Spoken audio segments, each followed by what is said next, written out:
For this class, we've used AWS EC2 in order to give you some experience using cloud computing. Unfortunately, for the final project, it's not clear to me how in the past students were able to work in groups using each of their individual EC2 instances. I have an idea that will work, and I encourage you to do this so that all of you can be on the same page as to where your data is and where your processing is going to happen. What we're going to do is we're going to change the authentication method of your EC2 instance to allow password authentication. Right now, you're using a key in order to SSH into your server. What you're going to want to do is pick a leader for your group, at least somebody whose server you're going to use for this project. So all of your stuff will be on that one server, and you all log into that one instance in order to do your work. The first thing that we need to do is we need to modify the SSH configuration of your EC2 instance, the one instance that's going to be used as the master for the group. To do that, we're going to do sudo nano is a text editor, /etc /ssh /sshd_config, like this. You're going to look for a line that starts with password authentication. So on my machine, I've already made the change, but on your machine, you're going to see a line that looks like this. It's commented out. You're going to uncomment it, hit Control O to write the file, Control X to exit the file. Now there's one more thing you need to do. We're going to do sudo nano etc ssh /sshd_config.d/, and there's a file that has this username and this name. And what you could do is you can just type the tab key and it will fill in this file name for you. We hit enter, and originally in the file, this says password authentication no. You're going to change it to yes, then do Control O, Control X, and then restart the SSH server. So that's sudo system control restart SSH, like that. Now, you're going to want to add a username that all of your team members share and know the password to. This allows us to avoid having to reconfigure a bunch of permissions within your environment. So make sure you trust your group members and back up often. We're going to do a sudo add user, and then you're going to give the user a name. Cool person. You're going to create a password for this user, and you're going to confirm the password. And then you're just going to hit enter for these next items, and then hit enter for is this information correct? It defaults to yes. One more thing you need to do is you need to give this user sudo access in case they need to install anything. So you're going to do sudo usermod -a capital G sudo and the name of the user. So cool person. And hit enter. Now that we've configured the server with a new username and with password authentication, we can exit, and we can now log in using this new username. I do SSH. I no longer do -i and the path to the key. I simply type the new username at the host name. It asks me for the password. And now you are logged in to your shared team space. Next, you will need to sign up for a GitHub account. Go to github.com and click on the sign up button. Enter in your email, your password, and your username. If you already have a GitHub account, you don't need to create a new one as long as you're okay with your existing GitHub account being associated with the Professor Rosario GitHub organization. Otherwise, fill out this information using whatever email address you want. I would suggest your Anderson email and follow the prompts.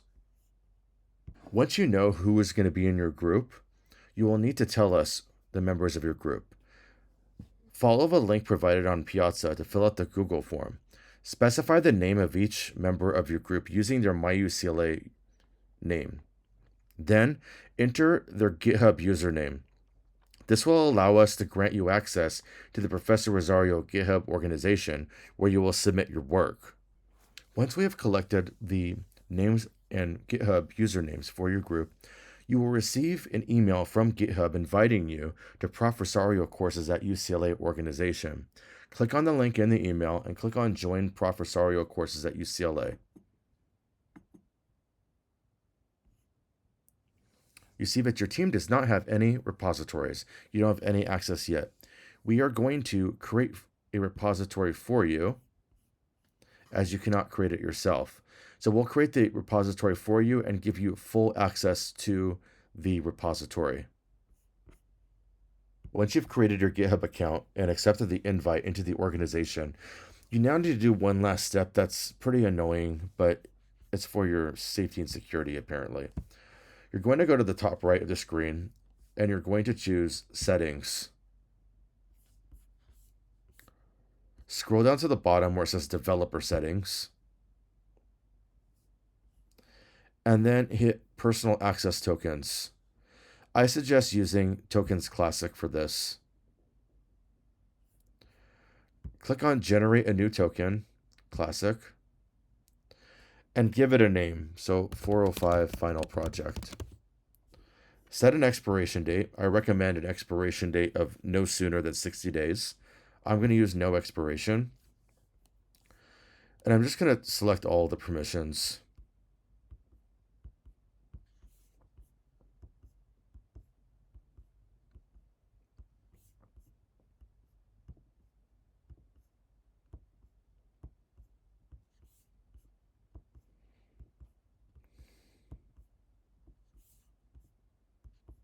And then we're going to hit Generate Token.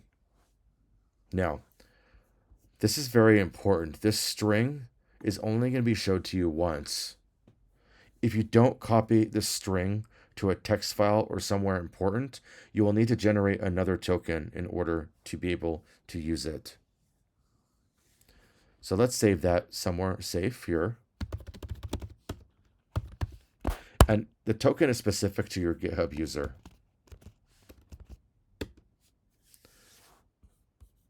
Going back to GitHub.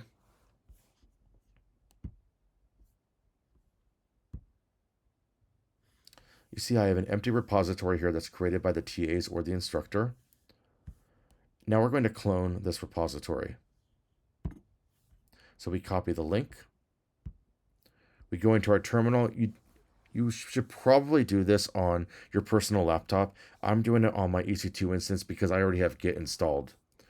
We're going to type git clone, copy the link, and then before github.com, we're going to paste in our token.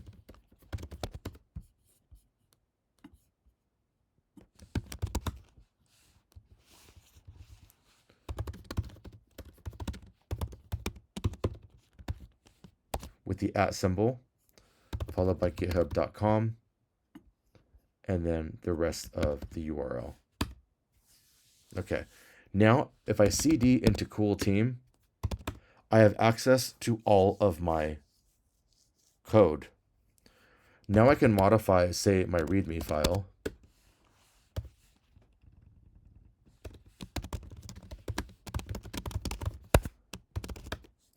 And commit it back to GitHub. What I'm going to do is I'm going to do a git add on the file, then a git commit. So what you want to do here is you want to configure your user email address as well as your global user name. So I'll show you how to do that. The user email address should not be your actual email address used in your account. The reason for this is due to spam. What you want to do instead is go up to settings again, click on emails, click on keep my email address private, and this is the email address that you should use. It's in this gray font here. So copy that. and then paste it here. Then set your name, your username.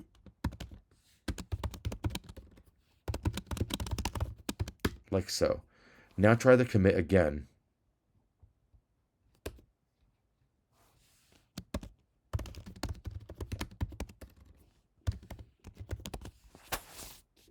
So here this uses the default text editor, which is Nano.